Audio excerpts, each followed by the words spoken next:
Esto es BiblioHertz, el espacio donde encontrarás herramientas para la búsqueda de información y conocimiento desde tu biblioteca. BiblioHertz, del libro a la radio.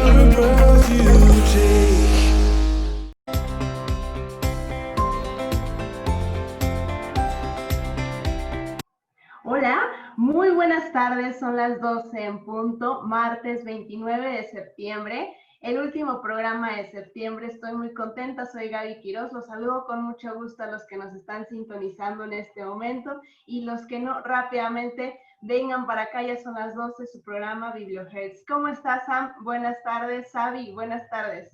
Hola Gaby, hola Sabi, muy contenta de estar aquí, como bien dices, es el último programa del mes, pero súper ansiosas porque siempre ya tenemos muchos invitados y queremos que sean todos los programas todos los días para que vean nuestros magníficos invitados. Muy contenta. Y Sabi, ¿cómo estás tú en este gran día que amaneció lluvioso? Hola chicas, muy bien, muchas gracias. Saludos a todos los que nos están acompañando. Ya estamos a nada de entrar en octubre, parezco ya como supermercado, ¿no? Que apenas estamos en septiembre y ya nos están vendiendo esferas y arbolitos de Navidad. Yo ya estoy ansiosa de que empiece el mes más bonito, pero muy contenta de arrancar ya este programa el día de hoy con un invitado, como siempre, que nos trae información de mucha utilidad. Vamos a escuchar un audio y les pedimos pongamos atención para adentrarnos un poquito en lo que vamos a platicar acerca de este gran tema que nos compete a todos, nos interesa y lo más importante, hay que estar preparados. Estoy en presencia de uno de los más grandes desastres que he visto en la historia de la Ciudad de México desde que nací en ella. Estoy enfrente de mi casa de trabajo donde he pasado a lo largo de mi vida más horas que en mi propia casa y está totalmente destruida. Solo espero que mis compañeros de trabajo, mis amigos, mis hermanos de labor estén todos bien. El día 19 de septiembre me encontraba en la facultad desde muy temprano, por lo tanto, también me tocó estar en el simulacro y posteriormente en el temblor. Una compañera y yo nos encontrábamos en el tercer piso. Era el último edificio el piso del último edificio. Cuando el temblor dejó de sentirse tan intensamente, mi compañera y yo regresamos por sus cosas al salón, pues estaba cerca, y la profesora también nos siguió. Se veía asustada y un poco pasmada. Solo recuerdo que dijo, estuvo muy fuerte, yo ya no regreso. Al llegar a la explanada, vi de todo, desde los que ríen como defensa ante el miedo, otros que sí expresaban miedo y consternación, y muchos más que intentaban comunicarse vía celular sin lograrlo, ya que no había servicio, así como unos cuantos que sufrían una crisis nerviosa ante este evento. Comencé a preocuparme porque mi celular se apagó y no sabía cómo estaba mi familia, por lo que ya quería irme a casa, pero todavía tardaron en dejarnos ir. A pesar de todo, ese día terminó bien y en calma, pues nos fuimos todos a casa de un tío en el estado, porque en mi casa no había ningún servicio y también teníamos miedo a que volviera a temblar. Los días que estuvimos en su casa fueron muy tranquilos, aunque seguíamos al pendiente de los sucesos de la ciudad. Considero que esos días junto a mi familia me quitaban la angustia y el miedo, y no solo a mí, creo que a todos. Bien, pues lo que acabamos de escuchar hace un momento es el audio en donde Jacobo Zabludovsky relataba los estragos del sismo del 19 de septiembre de 1985 y por otro lado leímos el testimonio de Maite Ramírez, quien en su blog, blogmedium.com, relata su testimonio de cómo vivió el sismo del 19 de septiembre, pero del 2017. Gracias.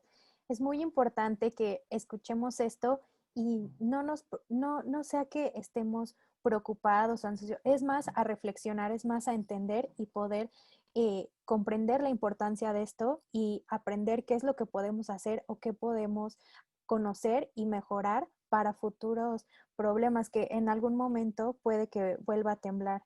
Así que hay que recordar, y es muy importante, que México es un país sísmico y puede ocurrir, como mencionábamos, en cualquier momento. Son una amenaza que puede resultar cotidiana, no se pueden predecir y hasta ahora no hay institución o persona en el mundo que lo haya hecho. Fecha, hora, magnitud y lugar son impredecibles cuando se trata de este movimiento natural de la Tierra. pero lo importante es estar preparados y saber qué hacer antes y después de estos eventos. Así es, pues a 35 años del sismo del 85 y a 3 del 2017, el invitado que tenemos el día de hoy viene a platicarnos precisamente de estos temas para estar informados sobre los sismos.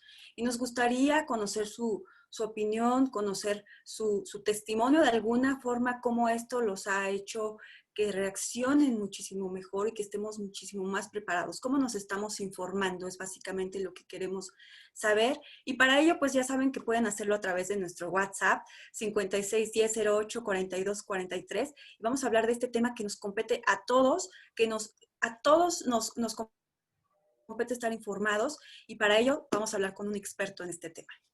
Gracias, Ari, gracias, Sam. Pues sí, sin duda es un tema en el que tenemos que estar informados, en el que tenemos que adentrarnos, saber qué hacer, cómo reaccionamos y pues bueno, de mano de un especialista, un invitado muy especial para nosotros. Tenemos con nosotros al doctor Arturo Iglesias Mendoza y bueno, pues él es ingeniero geofísico por la Facultad de Ingeniería de la UNAM, maestro y doctor en ciencias por el programa de posgrado en Ciencias de la Tierra de la misma Universidad Nacional Autónoma de México. Sus líneas de investigación, la determinación de la estructura sísmica de la corteza terrestre, la cinemática de la fuente sísmica y los sistemas de alerta temprana para sismos y tsunamis.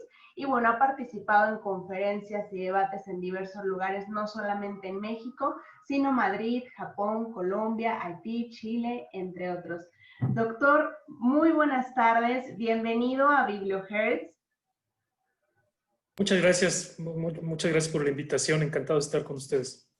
Gracias, es un gusto tenerlo aquí y bienvenido aquí al equipo, doctor, de nuestra biblioteca. Le damos la bienvenida. En esta ocasión, el maestro Zamora va a estar con nosotros un poquito más adelante, ya que ahorita ha tenido estos pendientes que tenemos por este trabajo en casa y tenemos todas estas diferentes reuniones que tenemos a través de Zoom y Teams. Entonces, más tarde tendremos el gusto de que nuestro director, el maestro Ricardo Zamora, se encuentre con nosotros. Agradecemos mucho que esté con nosotros hoy, doctor. Y también, antes de comenzar, les recordamos que esperamos sus comentarios, sus mensajes. Ya tenemos saludos por aquí en el Facebook de Jesús Escobar y Teresa. Les damos un gran abrazo a nuestros compañeros de la biblioteca. Bienvenido, doctor. Qué gusto tenerlo con nosotros. Pues estamos a 35 años del sismo del 85 Sí. Y ¿hay alguna explicación científica para saber por qué 19 de septiembre de 1985 y posteriormente 19 de septiembre de 2017, mismo día, diferentes años, pero tiembla en la misma fecha? Y por otro lado, ¿cuáles fueron estas similitudes y estas diferencias entre estos sismos, doctor? Sí, bueno, la verdad es que la coincidencia temporal, es decir, que hayan ocurrido el mismo día con los años de diferencia que ocurrieron, pues no tiene ninguna explicación desde el punto de vista científico, ¿no?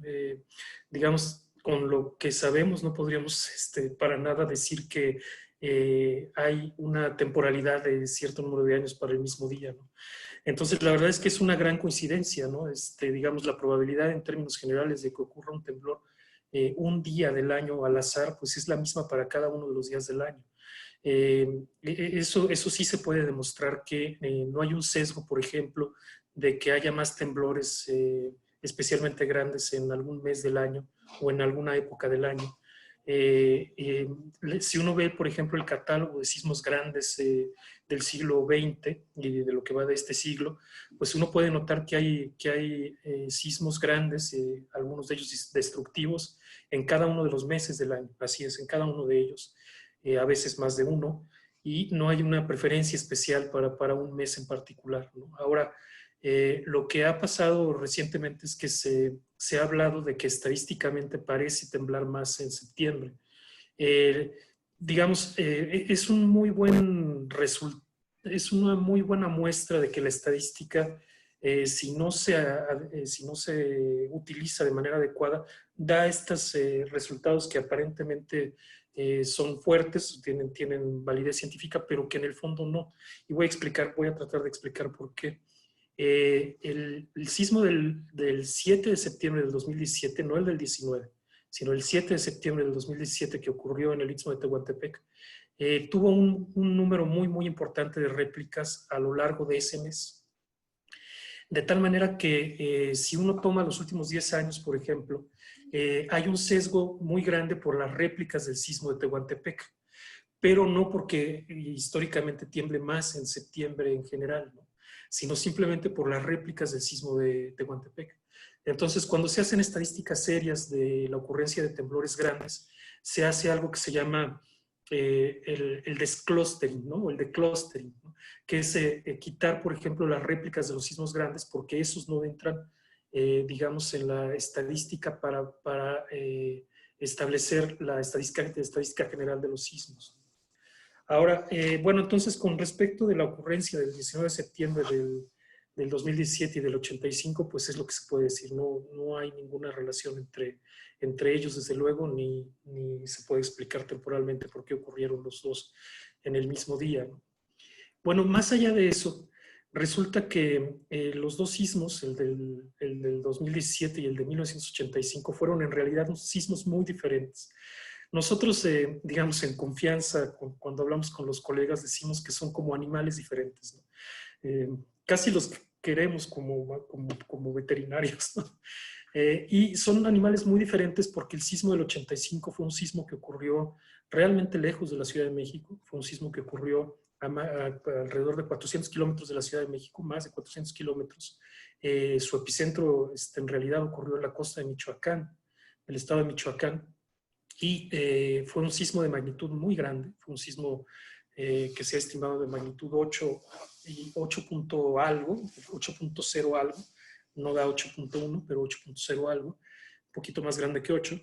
Y digamos, dado ese tamaño de temblor que fue muy grande y la muy extraña respuesta del suelo del Valle de México, que si quieren al ratito hablamos de eso, eso fue lo que provocó el desastre.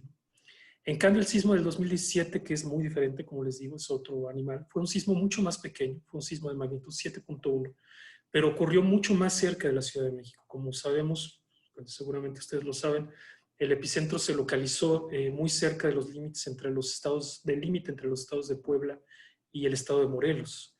Es decir, a una distancia mucho más corta de la Ciudad de México. Entonces, a pesar de que fue un sismo en términos de energía liberada de magnitud mucho más pequeño, pues también causó pues colapsos de edificios y un gran daño en muchas construcciones de la ciudad.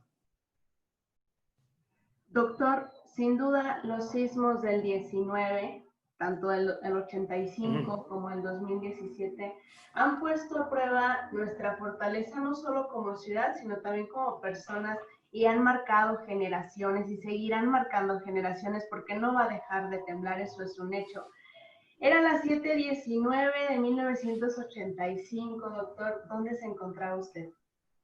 Pues justamente en 1985 yo estaba en la secundaria y justamente me encontraba de camino a la secundaria en un coche cuando empezó el sismo. Era otra época, ¿no? Por ejemplo, no había alerta sísmica, ¿no? Eso no existía, ni se les había ocurrido, ¿no? No sé si se les había ocurrido, pero no lo habían implementado, sí, seguro que no lo había. Entonces empezó el sismo y yo recuerdo que nosotros escuchábamos en el radio todas las mañanas una estación de radio con un programa. Era un programa mítico, ¿no? de toda la vida, que se llamaba Batas, Pijamas y Pantuflas. Yo siempre he sido muy radio escucha, muy radio escucha, pues el radio me gusta mucho, todo el día escucho radio.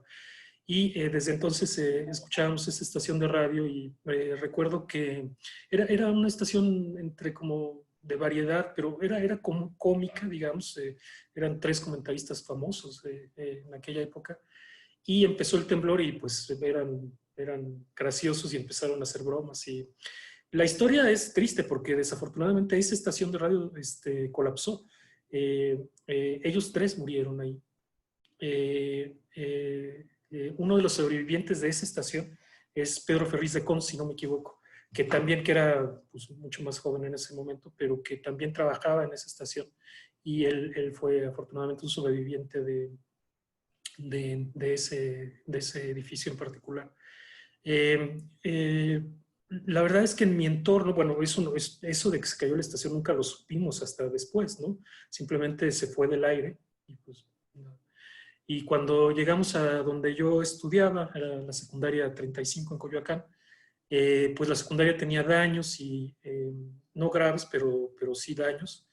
Y entonces finalmente nos evacuaron y todo, pero la verdad es que en ese momento pues no teníamos idea de lo que había pasado en el centro de la ciudad, ¿no? Del grado de destrozo que había pasado en la ciudad. Y poquito a poco ahí en la propia escuela nos iban filtrando un poquito de noticias de qué tan grave era la situación, ¿no? Y bueno, luego pues ya nos dimos cuenta todos de qué tan grave era la situación. Y solo me gustaría platicar un detallito más, porque resulta que al otro día, en la noche, ya estaban las labores de rescate de las personas que estaban atrapadas en las construcciones, y eran cerca de las 8 de la noche cuando empezó a temblar otra vez.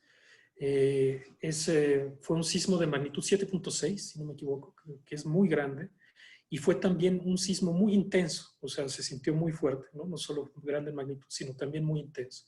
Y fue horrible porque ya teniendo en la cabeza el grado de desastre que había provocado el sismo principal, esta idea de inseguridad con el segundo sismo fue notable, ¿no? Yo en ese momento estaba en Avenida Cuauhtémoc, en una casa que era de mi abuela en Avenida Cuauhtémoc, y casi por el Metro Eugenia, ¿no? Y entonces los rescatistas que venían del centro médico, pues corrían, ¿no? Huían casi de la zona de desastre, ¿no?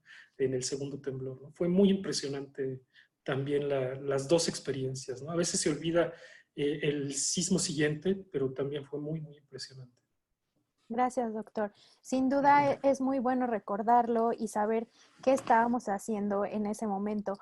Igual a Gaby y a mí no nos tocó vivirlo, pero No, el del son muy jóvenes. 2017 sí. Entonces, esto nos sirve ahora que hemos investigado, que vivimos este sismo del 2017, pues también empezar a ver todos estos documentales, estas anécdotas, y también sensibilizarnos a lo que pasó antes. Y ahora, retomando este tema, la experiencia que nos cuenta, ¿de aquí nació su interés por estudiar geofísica, o geofísica fue diferente antes de interesarse a pasear a especializarse en la sismología? No, la verdad es que no fue en ese momento que me dio un chispazo como para estudiar sismología. Fueron varios años después, aunque desde luego influyó, digamos, la experiencia de este sismo casi más que en lo particular en mi generación, ¿no? Sin duda, ¿no? Yo sí tengo varios compañeros, recuerdo 2 compañeras claramente que estudiaron sismología justamente por la experiencia del sismo del 85, ¿no? Pero, digamos, en lo particular no fue exactamente lo que me motivó, pero no cabe la menor duda que sí como generación fue, digamos, algo determinante en nuestra generación. Y no solo en la sismología, ¿no? Notablemente en la protección civil, que es un concepto diferente y muy importante.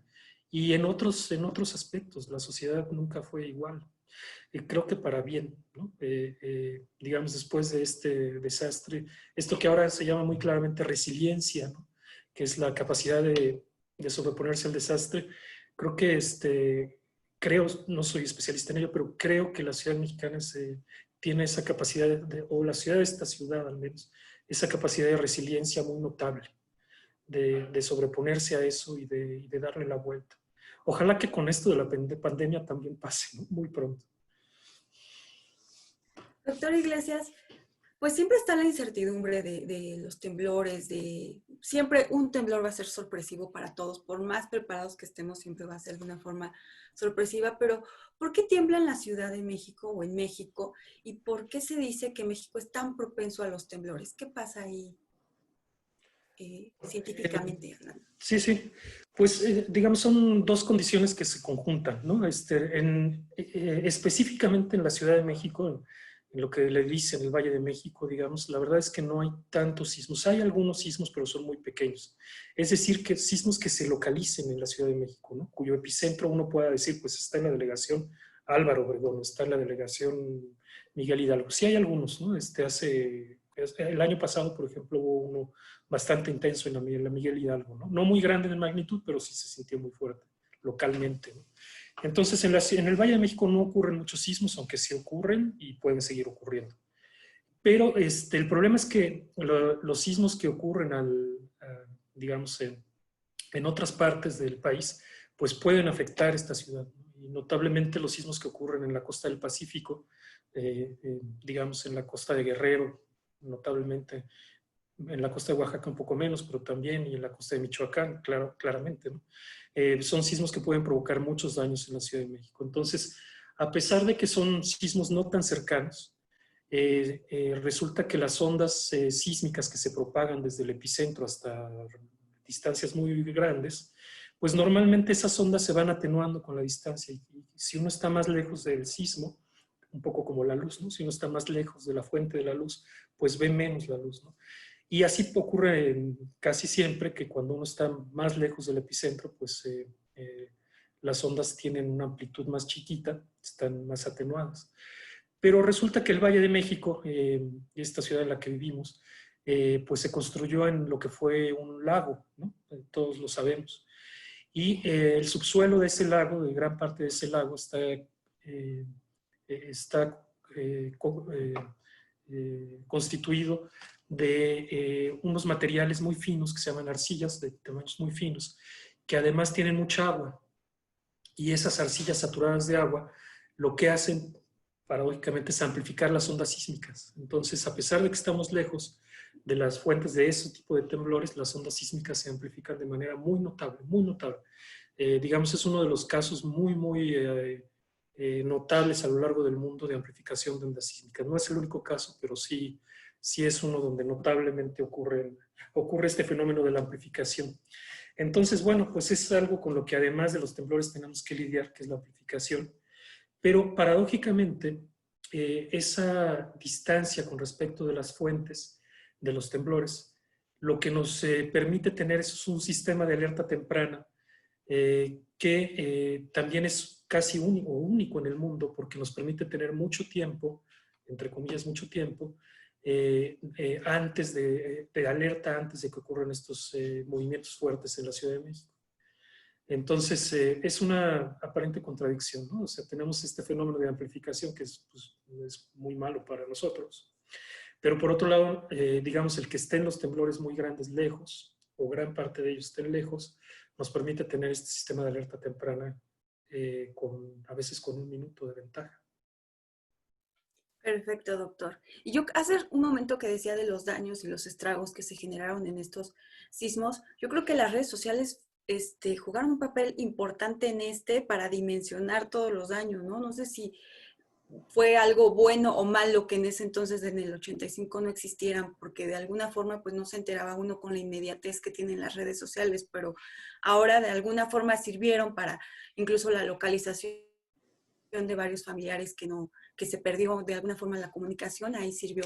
Oiga, doctor, pues nos da mucho gusto contar con usted porque es el experto en el tema y sobre todo cuando escuchamos esto de los temblores siempre decimos, ¿dónde fue el epicentro? ¿No? Y escuchamos esta palabra, pero ¿a qué nos referimos con eso del epicentro, doctor? Bueno, el epicentro es un concepto muy particular que quiere decir justamente el punto donde inicia una ruptura de un temblor en la superficie de la Tierra. O sea, es la proyección del punto de la superficie de la Tierra. En realidad los temblores pocas veces ocurren completamente en la superficie, ¿no? Solo en casos muy particulares como la famosa falla de San Andrés o algunas fallas en Turquía o algunas fallas en México también ocurren en la superficie de la Tierra. Normalmente los sismos no ocurren en la superficie de la Tierra, sino ocurren a cierta profundidad, a varios kilómetros de profundidad. Entonces ese punto en la superficie que es la proyección del punto profundo donde ocurre el sismo, donde empieza el sismo, se llama epicentro. Y el punto que está abajo, ¿no? O sea, allá donde ocurre la ruptura de la roca, se llama hipocentro. Entonces el epicentro pues es un dato, digamos, son las coordenadas de un lugar particular donde ocurre el inicio de la ruptura. Y digamos, en términos de respuesta de las autoridades de protección civil, del ejército, de todos los que tienen que ver con la protección civil, es muy importante saber el punto exacto porque es frecuentemente el lugar donde más daños ocurren. Entonces, por eso es tan importante, digamos, la localización del epicentro, ¿no? Aunque, insisto, el punto geográfico en 3 dimensiones se llama hipocentro. Sin duda, doctor, información muy importante que con estos datos, o sea, con el especialista, nos van a quedar muy claros y los seguimos invitando a que nos sigan escuchando aquí a través de Facebook. Les mandamos un saludo a todos los que nos están escribiendo, María del Carmen, Laura, María Teresa, Jesús. Un saludo muy especial para todos ustedes y también a los que nos están escuchando por radio.anahuac.mx y en el 1670 de AM.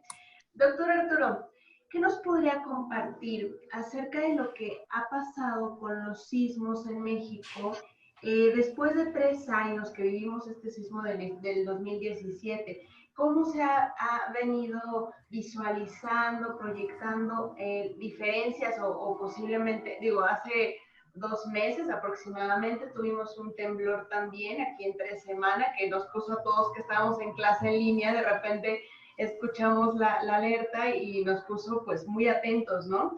¿Qué ha pasado después de este sismo del 2017? A la fecha han sido 3 años y ha habido variaciones entre cada uno de ellos. No han sido de tal magnitud, pero ¿ha seguido temblando? Sí, sí, todos los días es inevitable, ¿no? Si ustedes ven los reportes del Servicio Sismológico Nacional, que hago una acotación, casi publicidad, porque el Servicio Sismológico Nacional, que tiene ahora 110 años de existencia, pues está encargado desde hace muchos años, desde 1929, a la Universidad Nacional y específicamente al Instituto de Geofísica donde yo trabajo. Entonces, pues es una institución, digamos, encargada a la UNAM y de la cual pues nos sentimos muy, muy orgullosos. Y si uno ve los reportes del Servicio Sismológico Nacional, pues todos los días ocurren o se reportan, digamos, yo creo que decenas de temblores cada día, ¿no? La mayoría de ellos, pues afortunadamente imperceptibles, son temblores muy, muy pequeñitos, pero eso indica, digamos, que la cosa se está moviendo, ¿no? Que las placas se están moviendo entre sí, que ocurre todo este tiempo. Bueno, después del sismo del 2017 creo que es interesante ver algunas cosas. Quiero decir del 19 de septiembre, ¿no? Que es el que más tenemos en la memoria. Bueno, primero, como mencioné antes, el 8 de septiembre, el 7 de septiembre en realidad de 2017, ocurrió un sismo en la noche, casi a medianoche de hecho, que fue uno de los sismos más grandes que se tenga registro. Fue un sismo de magnitud 8.2 que ocurrió en el Istmo de Tehuantepec. Entonces, en la zona del Istmo de Tehuantepec, en Juchitán, en Tehuantepec, en El Espinal, en todas estas regiones de Oaxaca y también otras partes de Chiapas, pues causó una cantidad de daños impresionantes. Realmente luego se nos olvida porque estamos un poco sesgados con, digamos, lo que pasó en la Ciudad de México, pero fue muy, muy importante para esa región, ¿no? Y 11 días después, entonces, ocurrió el sismo del 19 de septiembre, que es el que más recordamos nosotros, ¿no? Pero la verdad es que el sismo del 19 de septiembre tuvo muy poquitas réplicas. Nosotros hemos contado un poco más de 10 réplicas. Se pueden notar quizá 12 réplicas, pero son muy pequeñitas. Casi ninguna de ellas fue sentida. Probablemente muy cerca de la zona epicentral se sintió alguna de ellas, pero casi no fue sentida. Pero el sismo del 8 de septiembre, o sea, el que ocurrió en Tehuantepec, generó miles de réplicas, pero miles y miles de réplicas, ¿no? Una cantidad impresionante de réplicas y todavía, digamos, en los catálogos se nota una sismicidad, digamos, atípica en esa zona. Entonces, bueno, pues esos 2 sismos fueron, pues, obviamente muy importantes. Y luego, el 16 de febrero del 2018, ocurrió un sismo también que fue sentido en la Ciudad de México y que causó mucho miedo por lo que habíamos visto en el 2017. Ese sismo ocurrió cerca de Pinotepa Nacional, en el límite entre Oaxaca y Guerrero. Y finalmente el sismo del 23 de junio, que prácticamente ocurrió debajo del de Huatulco, ¿no? De la zona turística de Huatulco, que también, como dicen ustedes, pues nos llegó un buen susto en plena pandemia, ¿no? Gracias, doctor. Sin duda recordarle a nuestros radioescuchas que estamos platicando de la importancia de los sismos en la Ciudad de México y contamos con la magnífica y grandiosa presencia del doctor Arturo Iglesias Mendoza, que se ofreció y estuvo muy dispuesta a charlar con nosotros en esta tarde de BiblioHertz. Así que, pues, primero que nada, queremos también conocer un poquito. En México existe el Centro Nacional de Prevención de Desastres, que es el CENAPRED. ¿Nos puede platicar un poquito cuál es esta función que tiene para nuestro país?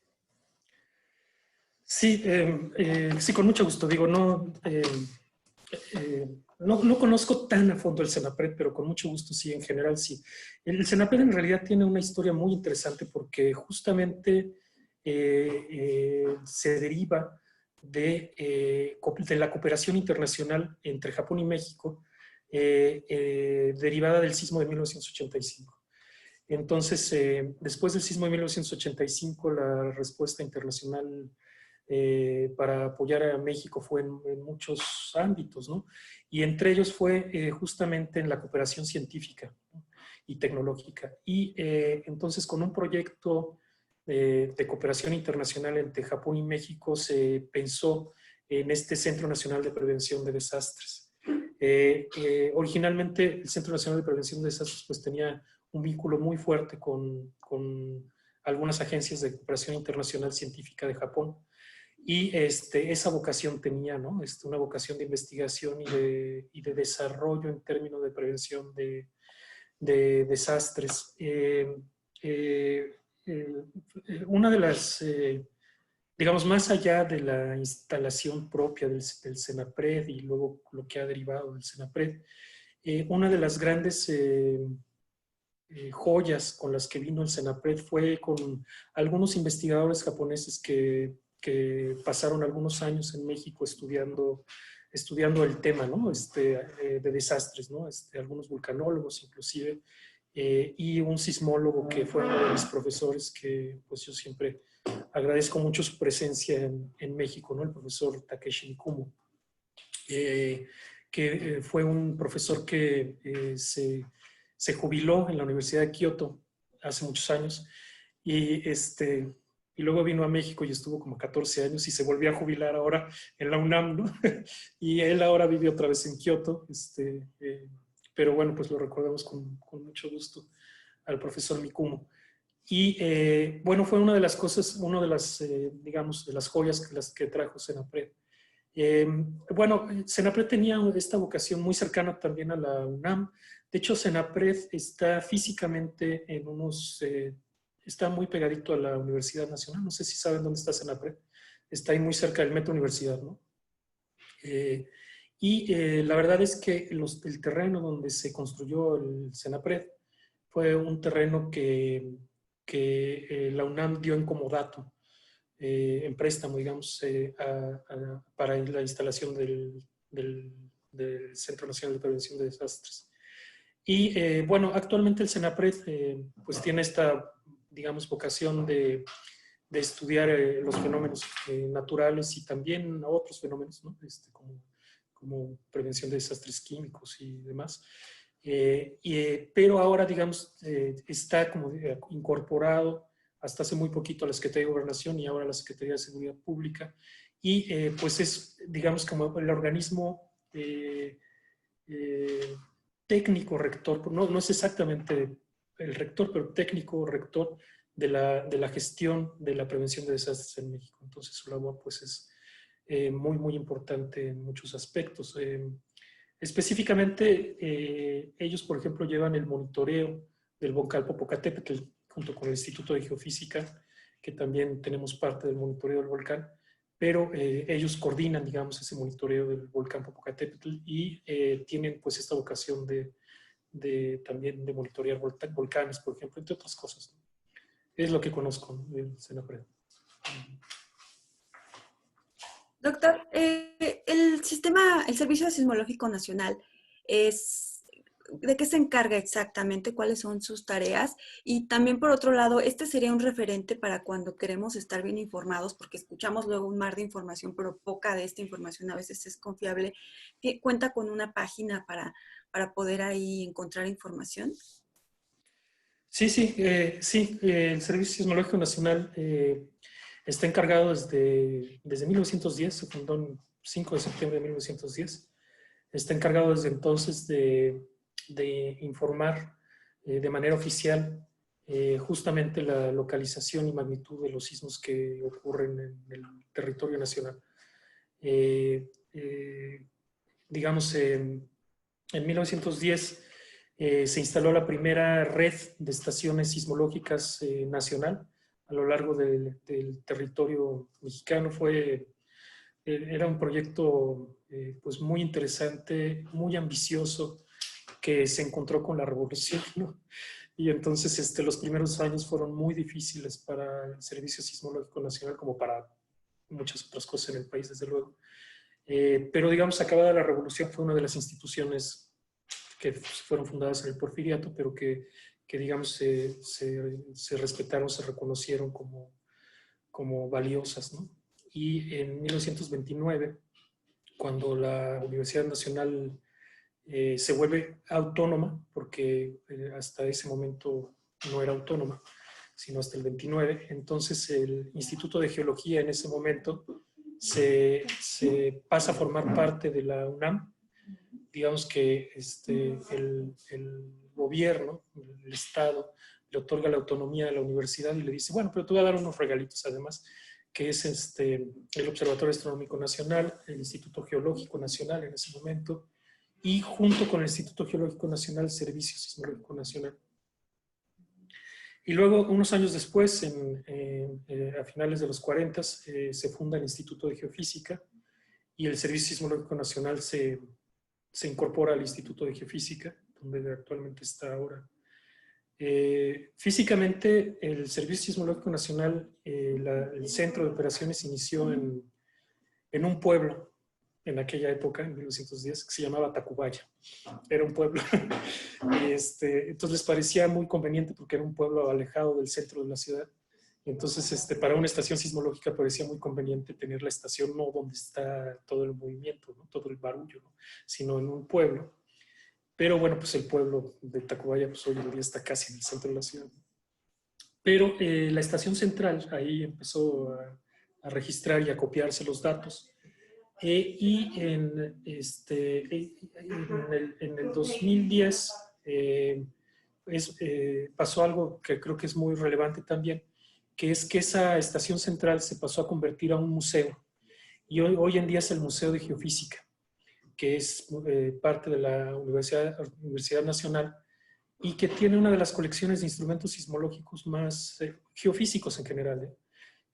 También, sí, sobre todo sismológicos quizá, pero geofísicos en general, más importante del mundo, como una colección de instrumentos, ¿no? Es un lugar, digamos, abierto al público, no en este momento, desde luego, por la pandemia, pero que vale muchísimo la pena conocerlo.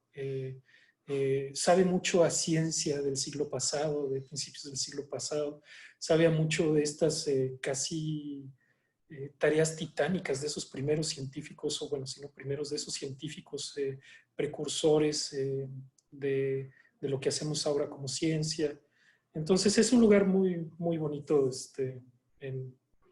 justo atrás de la prepa 4, de la prepa número 4 en Tacubaya, en la calle de atrás, que se llama Victoriano Cepeda, si no me equivoco. Ahí está el Museo de Geofísica.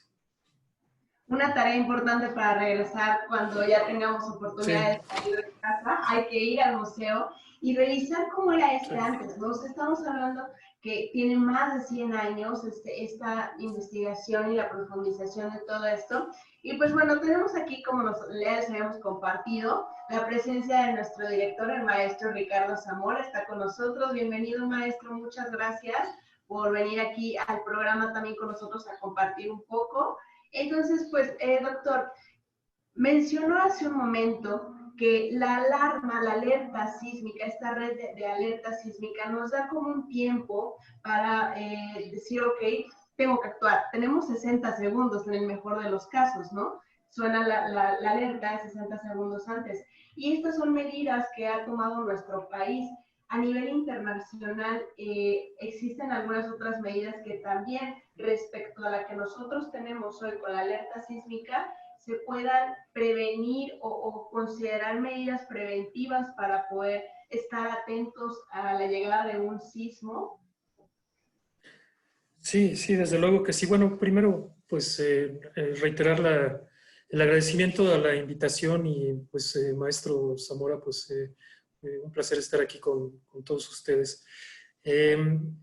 Sí, hay otras experiencias en el mundo de sistemas de alerta temprana. Hay que decir, creo que es importante empezar diciendo que el sistema de alerta sísmica, que ahora se llama SASMEX, es un sistema que no opera la Universidad Nacional ni el Servicio Sismológico Nacional tampoco. Es en realidad un sistema que opera una asociación civil que fue fundada casi para ese propósito, ¿no? Bueno, no solo para ese propósito, pero también para ese propósito. Tiene una larga historia de operación de esta alerta. La alerta fue instalada de manera operativa en 1994. Creo que no entró en funcionamiento, sino en funcionamiento público me refiero, sino hasta el 97, sino estuvo como de manera de prueba en el 94. Y digamos, la idea de la alerta sísmica temprana casi se vuelve obvia, ¿no? Les voy a contar por qué. En el sismo de 1985, que como he dicho, su epicentro ocurrió en las costas de Michoacán, ahí muy cerca del famoso puerto de Lázaro Cárdenas. El sismo empezó ahí, pero quizá unos 80 segundos después o algo así, no se había empezado a sentir en la Ciudad de México. Es decir, ya había ocurrido el sismo en Michoacán, pero las ondas sísmicas no viajan tan rápido, no viajan tan lento tampoco, pero no viajan tan rápido como la velocidad de la luz. La velocidad de la luz viaja mucho más rápido y las ondas electromagnéticas viajan mucho más rápido que las ondas sísmicas. Entonces la idea pues era como muy obvia, ¿no? Tratemos en donde ocurren las fuentes de sismos destructivos y mandemos una señal un poquito antes, lo que se pueda antes, para que avise a la gente o a las autoridades y se puedan tomar acciones, ¿no? Entonces yo comparo la alerta, es una comparación un poco chusca, digo yo, pero como si uno estuviera hablando con un primo que está viviendo en Lázaro Cárdenas, por ejemplo. Entonces un primo está en Lázaro Cárdenas y de repente el primo le dice, oye, primo, está temblando durísimo aquí. Y uno le dice, no, primo, pues aquí no, en la Ciudad de México no está temblando, ¿no? Y un minuto después las ondas sísmicas llegan, ¿no? Entonces, el sistema de alerta temprana, ese es básicamente el concepto del sistema de alerta temprana. Ahora, tecnológicamente no es fácil, ¿no? Digamos, ¿por qué? Porque hay varias razones. Una de las razones es que, curiosamente, no es tan fácil determinar el tamaño real de un temblor, lo que nosotros llamamos magnitud, en muy poco tiempo. No es tan fácil, curiosamente, porque no solamente implica qué tan fuerte se siente en la zona epicentral, sino tiene otros parámetros para decir si es en realidad un sismo que va a liberar mucha energía o no. Entonces, eso no es fácil, no es una tarea fácil discriminar si es un sismo pequeño o si es un sismo grande. Y eso impone un problema, porque si con cada sismo que ocurre nosotros mandamos la alerta, pues estaríamos todo el día oyendo alertas, ¿no? O sea, ustedes vean el reporte del Servicio Sismológico Nacional, podría haber, no sé, 30 sismos al día. Y si con cada uno de ellos oyéramos la alerta, pues no se puede, ¿no? Entonces, realmente en muy poco tiempo se tiene que discriminar si es un sismo grande o no, que en realidad pueda causar daño. Entonces, ese es un problema fuerte. El otro problema grande es que, sobre todo en los 90s, los sistemas de comunicaciones no estaban tan desarrollados como ahora, y aún ahora, por ejemplo, la telefonía celular tiene sus bemoles y demás. Y entonces no es tan fácil comunicar instantáneamente la alerta o lo más rápido posible. Entonces tiene todo ese tipo de problemas, ¿no? Y luego hay otros problemas que esos, pues yo creo que sí falta mucho tiempo, o no sé si falta mucho tiempo, falta mucha voluntad de muchas partes para resolver, que es justamente qué es exactamente lo que tenemos que hacer cada quien en una alerta. Y eso no está muy bien definido, ¿no? Sabemos que hay que evacuar cierto tipo de construcciones, sabemos que hay otras construcciones en las que no podemos evacuar. Si uno está en la Torre Mayor, pues en el piso 34, pues no va a evacuar, ¿no? Porque además ni siquiera puede usar los elevadores, ¿no? Sabemos ese tipo de cosas muy generales, pero no sabemos otras, ¿no? No sabemos qué hacer, por ejemplo, con la alerta sísmica si ocurre durante un partido de fútbol de los Pumas, ¿no? O qué hacer con la alerta si estamos en un cine, etcétera. O sea, creo que ahí hay un espacio un espacio de discusión que tenemos que generar y en la que un sismólogo pues es uno más de los que tiene que estar ahí. O sea, yo creo que ahí deberían de estar sociólogos, reporteros, psicólogos, tomadores de decisiones, etcétera. Y todos juntos, me refiero a policías y cualquier persona, o sea, una muestra amplia de la sociedad. Y entonces sí, juntos creo que podríamos hacer un trabajo mejor. Gracias, doctor. Sin duda es muy bueno retomar estos puntos, es muy importante, como dice, yo creo que falta mucho trabajo aún a desarrollar, a investigar, y estos sismos nos han dejado como una gran marca como sociedad, porque es muy importante ver esta evolución política, financiera, todo lo científico, y como bien dice, comunicólogos que transmitan lo que está pasando, qué puede pasar, y es muy importante los mismos arquitectos, ingenieros, a partir de los mismos conocer, bueno, ahora qué puedo hacer para mejorar, qué podemos proponer, bueno, y es muy importante que todos conozcan y se involucren en esto. Así que es muy importante. Gracias por compartirnos, doctor Arturo.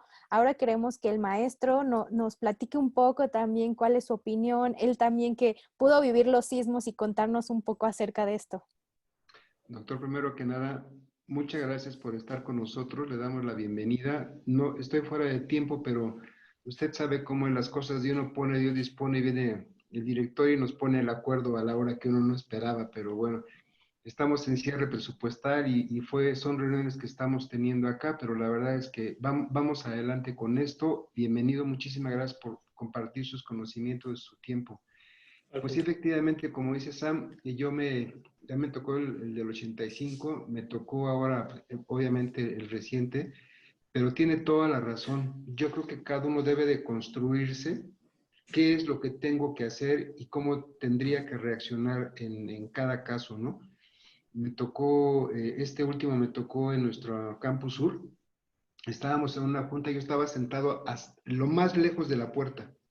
Cuando yo alcancé a levantarme, vi la bolsa de una compañera que había dejado el teléfono y la bolsa. Tomé la bolsa, tomé su teléfono y cuando yo di el primer paso, todos mis compañeros habían desaparecido. Yo me fui tranquilo, fui sin correr y todo, ya después ya viene todo este caso, pero mire, yo le voy a comentar algo porque el tiempo también aquí se va agotando. Le quiero comentar que a mí me ha dado mucha curiosidad, pues, algo que seguramente no he sabido buscar. ¿Hay alguna simulación en alguna página o en algún lugar que podamos ver una simulación real de cómo es efectivamente que trabajan nuestras famosas placas que tenemos en la República Mexicana o en alguna otra parte del mundo? Porque hay lugares donde definitivamente no tiembla y hay lugares donde tiembla mucho más. Entonces, ¿hay alguna, como ahora que todo hacen simulado, por ejemplo, vi una simulación de cómo afecta el COVID a nuestro sistema? ¿Hay algún lugar donde podamos ver esto? A mí la verdad siempre me ha llamado la atención y tengo mucha curiosidad por ver un poco cómo es que trabaja, cómo es que se mueve, porque cuando estábamos en el Campus Sur, en el último que tuvimos en el 17, se ve hacia la parte de abajo el pasto de los jardines y se veía así el pasto. Entonces, pues es evidente que hay, supongo yo que son las ondas, y todavía sí son más grandes mi curiosidad, pero no he encontrado en dónde verlo. ¿Existe esto para que podamos tener una idea más clara de cómo funciona la Tierra cuando hay un terremoto?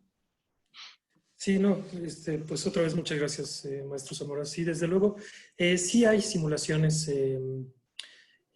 Hay simulaciones de tanto de la subducción misma, que es este proceso en el que una placa está, digamos, moviéndose con respecto de la otra, metiéndose abajo de la otra, en el caso de la famosa placa de Cocos, De coco, sí. de Norteamérica. Y hay simulaciones de ellas. Digamos, es un tema de investigación. Como es algo que está a profundidad, pues no es algo que sepamos con precisión cómo ocurre, ¿no? Entonces hay como hipótesis seguramente muy cercanas a lo que podría ocurrir. Y yo en este momento no tengo un sitio electrónico donde comentarlo, pero puedo decirles, hay unos colegas nuestros del Centro de Geociencias de la UNAM en Juriquilla, que son Vlad y Marina Manea. Vlad como el príncipe Vlad, el Drácula. Vlad y Marina Manea. Ellos tienen seguramente simulaciones muy bonitas, tienen un laboratorio de simulación de subducción. Y por otro lado, también hay simulaciones de la propagación de las ondas, que es probablemente esta, digamos, visión que tiene usted de cómo vio en la parte del pasto, ¿no? De eso hay simulaciones muy impresionantes. Hay una de un colega mío que se llama Víctor Cruz Atienza. Pueden también buscarla por internet. Hay un artículo científico, pero que tiene una parte como de divulgación y tiene unas simulaciones muy bonitas. Y también de Víctor Cruz Atienza, hay un libro muy, muy interesante de comunicación de la ciencia y de divulgación acerca de sismología. Es realmente un muy buen libro en español. Digo, es mi amigo, pero tengo que decirlo también, aunque no lo fuera. Es un muy buen libro de divulgación que se llama Los sismos, una amenaza cotidiana.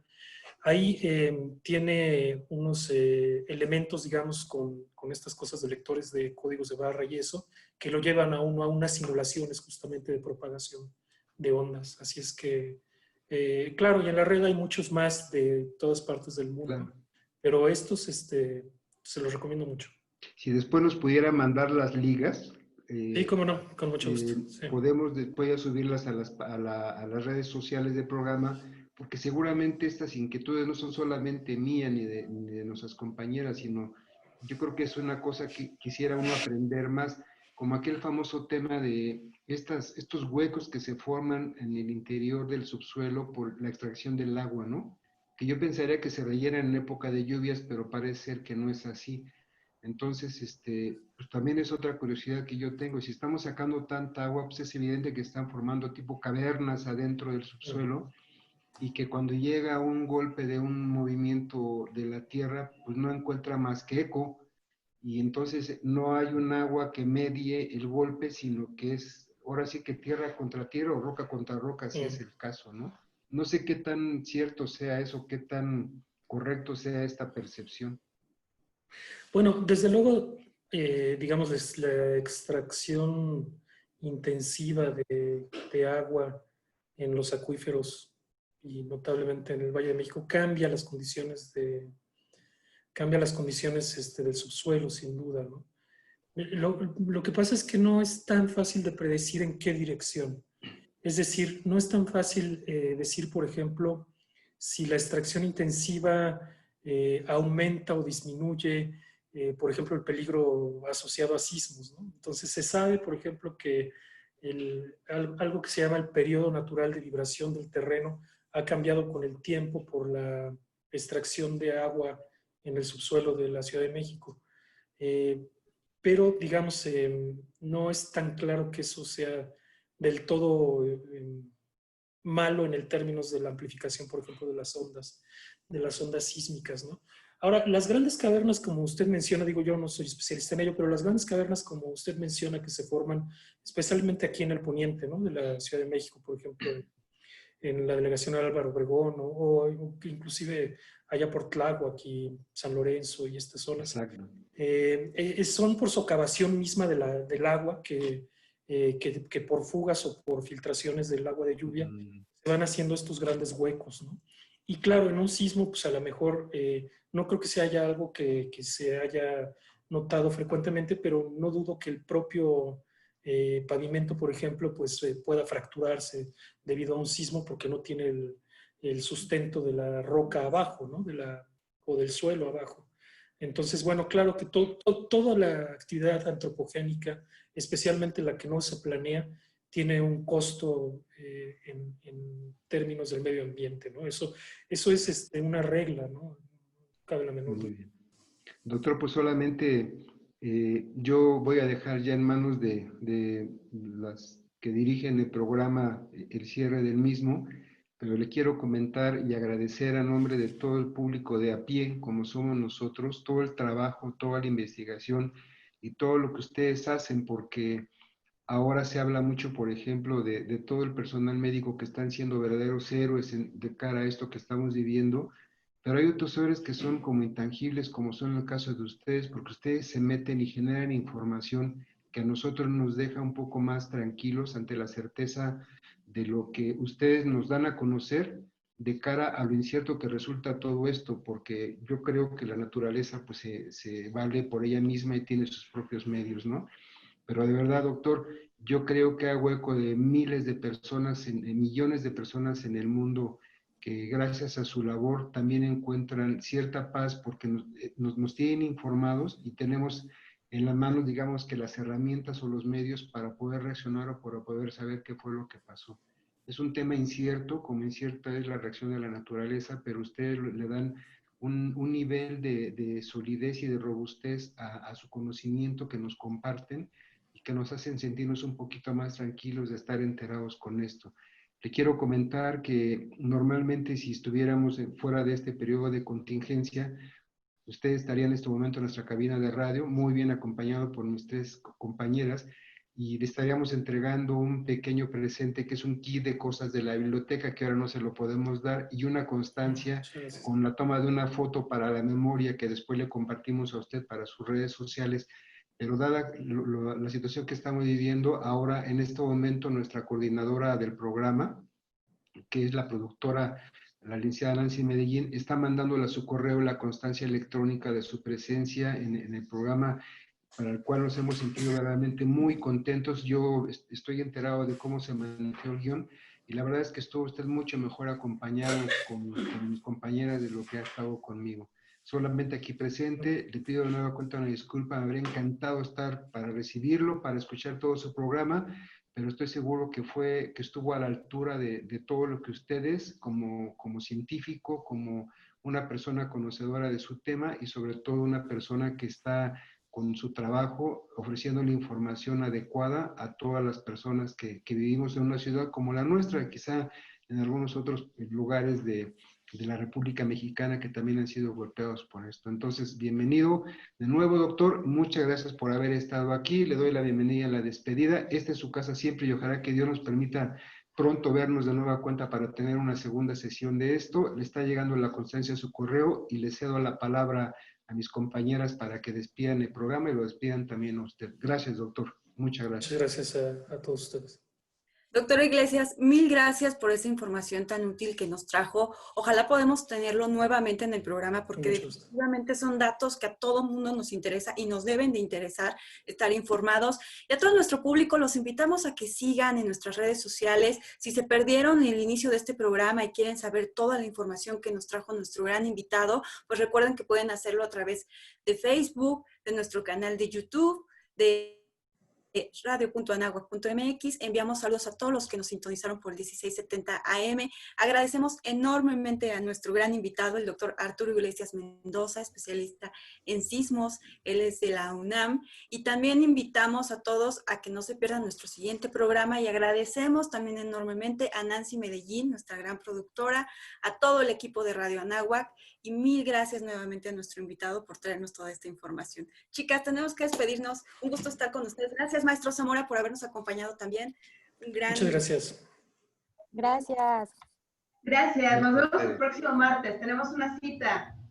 Cuídense mucho. Coman rico.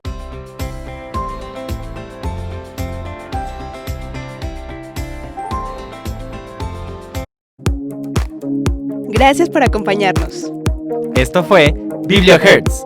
Te esperamos la próxima semana para llevarte del libro a la radio. Every breath you take